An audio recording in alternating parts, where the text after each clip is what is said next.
لہٰذا تمام علاقائی اور خاص طور پر جو ہمسایہ ممالک ہیں ان کے لیے بھی بہتر ہے اور دنیا کے لیے بھی بہتر ہے کہ اس سارے کے سارے معاملے کا حل کو نکل آئے، کیونکہ ابھی تک ہم یہی دیکھ رہے ہیں کہ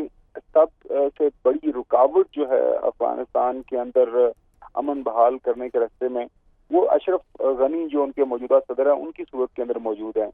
ہم نے دیکھا بظاہر تو یہی لگا کہ امریکنز نے بھی کافی زور ڈالا اشرف غنی کے اوپر کہ جی وہ اپنا یہ عہدہ چھوڑ دیں، بات کریں جو طالبان کے ساتھ کوئی انکلوسیو ایگریمنٹ سامنے لے کے آئیں جس میں تمام جو پارٹیز ہیں ان کے خدشات یا ان کو جو بھی رائے ہے اس کو سامنے رکھا جائے، کوئی انٹرم سیٹ اپ وہاں پہ کابل میں بٹھا دیا جائے جو کہ ان کا نیا آئین بنائے، نئے قوانین کو ترتیب دے۔ ظاہر طالبان جو موجودہ وہاں پہ اس وقت حکومت موجود ہے جو جس آئین اور قوانین کے تحت حکومت چل رہی ہے اس کو نہیں مانتے، تو اس کا کوئی نہ کوئی حل تو نکلنا ہے۔ آئندہ چند گھنٹے کافی جو ہے اہم ہیں۔ اب دیکھتے ہیں کہ افغان جو موجودہ وہاں پہ حکومت ہے ان کی طرف سے کیا لائے عمل اپنایا جاتا ہے۔ ابھی تک خبریں تو یہی آ رہی ہیں کہ جو اشرف غنی ہیں وہ یو ایس فورسز اور نیٹو کے جو آفیشل اس وقت کابل کے اندر موجود ہیں ان کے ساتھ بات چیت کر رہے ہیں۔ ظاہر ہے امریکنز نے اپنے کچھ اور فوجی بھی بھجوائے ہیں اپنی جو سیف ایویکویشن کے لیے، ان کا ایک بہت بڑی ایمبیسی وہاں پہ موجود ہے، کافی عملہ وہاں پہ موجود ہے۔ اسی طرح باقی جو مغربی ممالک ہیں ان کی ایمبیسیز وہاں پہ موجود ہیں، لہٰذا یہ جو آئندہ چند گھنٹے ہیں کافی اہم ہیں۔ اور ابھی تک جو خبریں یہی آ رہی ہیں کہ طالبان کہہ رہے ہیں کہ وہ انتظار کریں گے، کابل کے گیٹ کے اوپر مختلف اطراف میں وہ بیٹھ گئے ہیں اور وہ دیکھ رہے ہیں کہ جو ہے موجودہ افغان حکومت کی طرف سے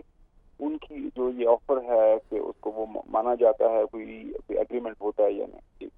جی خاور صاحب آپ ہمارے ساتھ ہی موجود رہیے گا۔ حسن صاحب آپ سے جاننا چاہیں گے اب چونکہ فورسز بھی سرنڈر کر رہی ہیں طالبان کے سامنے، تو آپ کو لگتا ہے کہ پولیٹیکل سیٹلمنٹ کی گنجائش ہے ابھی بھی؟ دیکھیے اب تو پولیٹیکل سیٹلمنٹ کے امکانات ہمیں کم ہی نظر آتے ہیں۔ پولیٹیکل سیٹلمنٹ یہی ہے کہ کابل کو کب وہ ہینڈ اوور جو ہیں وہ کریں گے، اور یہ بات صحیح ہے کہ طالبان کوئی اتنی تیزی نہیں دکھائیں گے اندر جا کر ہر چیز کو کنٹرول کرنے کی، انتظار کریں گے کہ کوئی انڈرسٹینڈنگ، کوئی ایگریمنٹ جو ہے وہ ہو جائے کہ تو جو لوگ کابل کو چھوڑنا چاہتے ہیں وہ چھوڑ دے چلے جائیں، جو رہنا چاہتے ہیں وہ رہیں گے۔ لیکن یہ کوئی انٹرم گورنمنٹ بنے گی اور وہ یہ کرائے گی وہ کرائے گی، اس کے اب امکانات ہمیں کم ہی نظر آتے ہیں۔ جی خاور صاحب میں آپ سے جاننا چاہوں گی، جیسے وزیر اعظم کی جانب سے بھی واضح کیا گیا کہ طالبان اشرف غنی کے ہوتے ہوئے مذاکرات پر راضی نہیں ہیں، تو افغان حکومت کے پاس پھر کیا آپشن باقی رہ جاتا ہے؟ دیکھیں جی، ایک واحد آپشن جو طالبان کے نمائندے اس وقت دوحہ کے اندر موجود ہیں وہ شروع دن سے ایک ہی بات کر رہے ہیں کہ سب سے پہلے اشرف غنی جو موجودہ صدر ہیں وہ استعفیٰ دیں، اور وہاں پہ اس وقت جو حکومت موجود ہے جس کو طالبان نہیں مانتے وہ مستعفی ہو جائے اور تمام جو اقتدار ہے اس کو چھوڑ دے۔ اس کے بعد ایک جو ہے انٹرم سیٹ اپ بنایا جائے جس کے اندر جو تمام جو پارٹیز ہیں ان کے نمائندگان موجود ہوں، حساب قدر جسا وہ ایک ماضی کے اندر ان کی رائے رہی ہے۔ اور ابھی پچھلے ہفتے جو بھی وہاں پہ دوحہ کے اندر مذاکرات تھے، سب سے پہلے یہی شرط تھی کہ اشرف غنی وہاں پہ اپنا عہدہ چھوڑیں، جو ہے طالبان کی حیثیت کو مانا جائے۔ وہ تو آلریڈی امریکہ نے مانا ہوا ہے، ان پہ وہ 7,000 قیدی ان کو چھوڑا جائے اور ڈی لسٹنگ آف جو طالبان کی لیڈرشپ ہے جو ٹیررسٹ لسٹ کے اوپر موجود ہے اس کو کیا جائے۔ اب ظاہر ہے کہ جو وقت کے ساتھ حالات بدل رہے ہیں اور اس وقت ملیٹریلی جو ہے وہ پورے افغانستان کے اوپر جو ہے طالبان کا قبضہ نظر آیا، تو ظاہر ہے جب آپ کی ایک پوزیشن، آپ طاقت کی پوزیشن پہ آ جاتے ہیں تو اسی وقت کے ساتھ آپ کی پوزیشن کے ساتھ آپ کی شرائط میں بھی اضافہ ہوتا جاتا ہے۔ جس طرح میں نے ابھی کیا کہ طالبان کے لیے ابھی یہ کوئی مشکل نہیں ہے کہ کابل کے اوپر وہ حملہ کر کے قبضہ کر لیں اور فوراً سے پہلے وہ تمام جو ہے موجودہ حکومت کے عہدیداران ہیں ان کو نکال باہر کریں، ان کو پکڑ لیں، ان کو قید میں ڈال دیں۔ اس وقت جو طالبان کا سب سے بڑا مسئلہ یہ ہے کہ وہ جب کابل کے اندر جائیں، حکومت سنبھالیں یا کابل کے اوپر قبضہ کریں، تو دنیا جو ہے ان کے اس قبضے کو مانے یا ان کے ساتھ بات چیت کرنے کے لیے تیار ہو جائے۔ ابھی 2 دن پہلے جو ایک اسٹیٹمنٹ دوحہ جو مذاکرات کے باہر سامنے آئی تھی، وہاں پہ جو تمام پارٹیز ہیں جس میں پاکستان، ایران، رشیا، چائنا اور سینٹرل ایشین کی جو 5 خاص طور پر جو ریاستیں ہیں جو ہمسایہ ممالک ہیں جن کا بارڈر افغانستان کو لگتا ہے، تمام نے ایک ایگریمنٹ کے اوپر سائن کیا تھا. ایک ریٹن انڈرسٹینڈنگ یہ دی تھی کہ کابل کے اوپر اگر بزور طاقت قبضہ کیا جاتا ہے تو اس کو ہم جو ہے سفارتی سطح کے اوپر نہیں مانیں گے. عام فہم میں اس کا مطلب یہ ہے کہ وہ طالبان کے ساتھ جو بھی اگر طالبان بزور طاقت آتے ہیں تو ان کے ساتھ کسی بھی طرح کا کوئی حکومتی سطح کے اوپر کوئی رابطہ نہیں رکھیں گے. تو اگر افغانستان کو جس طرح ابھی طالبان نے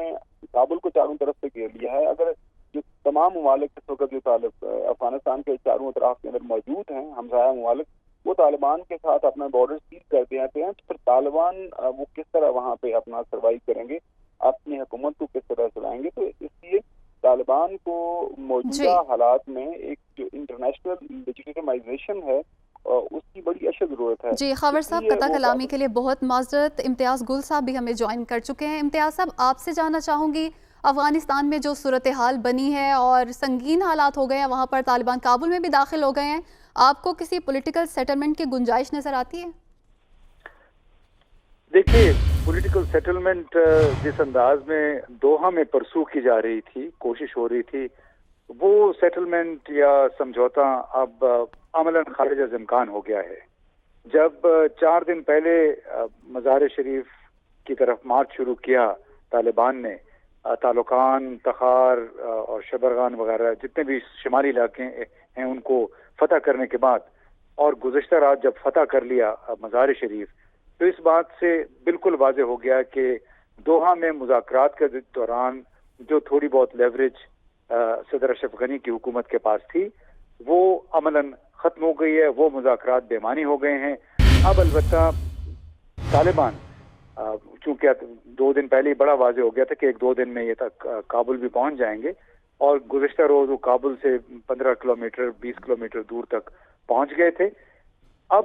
انہوں نے میسج یہ دیا ہے کہ یہاں پہ ہم نے طاقت کے زور پہ قبضہ نہیں کرنا. اگر صلح صفائی کے ساتھ حکومت خود سرنڈر کر دے تو غالباً پھر وہ آ کے اقتدار سنبھال لیں گے، اور غالباً یہی ان کی کمٹمنٹ ہے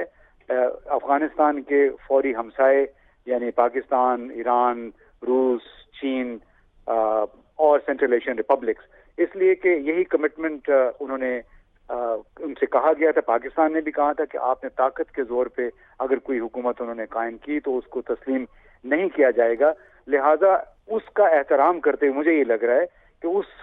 وعدے کا احترام کرتے ہوئے طالبان ابھی کابل کے اندر نہیں آئیں گے. صبح ہماری بات ہو رہی تھی کابل میں مختلف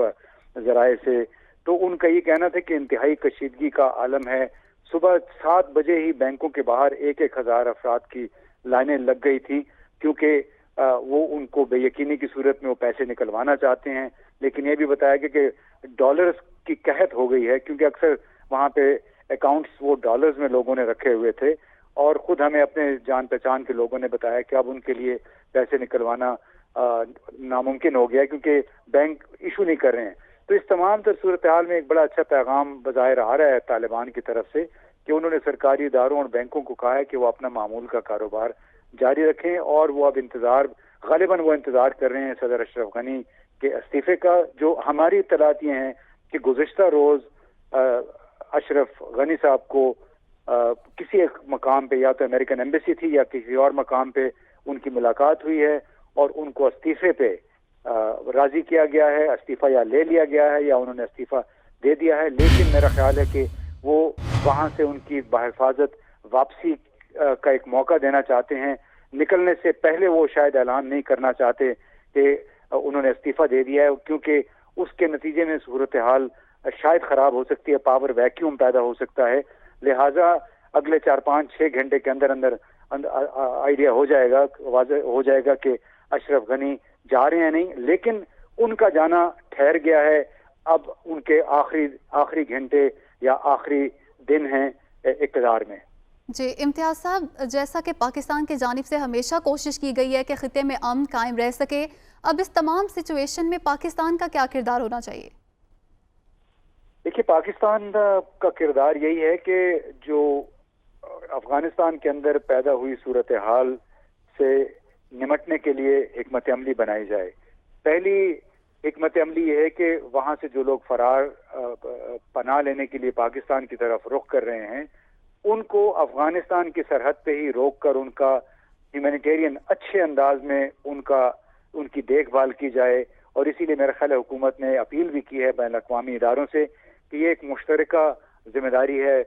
نہ صرف پاکستان کی بلکہ تمام بین الاقوامی برادری کی کہ جو لوگ بے گھر ہو کے در بدر ہو کے یہاں پہ آ رہے ہیں, جنگ سے فرار ہو کے آ رہے ہیں, ان کی ہمیں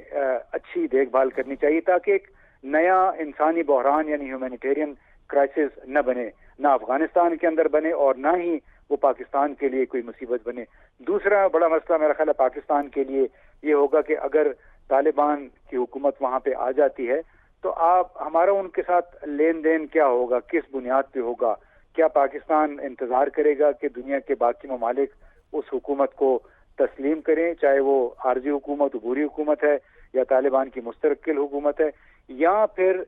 پاکستان خود ہی کم از کم بزنس ریلیشن شپ اس کے ساتھ قائم کر دے اگر اس کو تسلیم نہ بھی کرے, کیونکہ ہمارا 2611 کلومیٹر طویل بارڈر ہے اور پاکستان مکمل طور پہ افغانستان کے واقعات سے لا تعلق نہیں رہ سکتا. یہ وہ ملک ہے جہاں پہ بھارت نے گزشتہ 20 برسوں کے دوران اتنی بھاری انویسٹمنٹ کی اپنے گورننس کے سٹرکچرز میں حکومت کے اندر کہ پاکستان کے لیے غیر معمولی مشکلات بہت شکریہ تجزیہ کار حسن عسکری. امتیاز گل صاحب ہمارے ساتھ موجود تھے, بیورو چیف اسلام آباد. خاور گھومن بھی ہمارے ساتھ موجود تھے.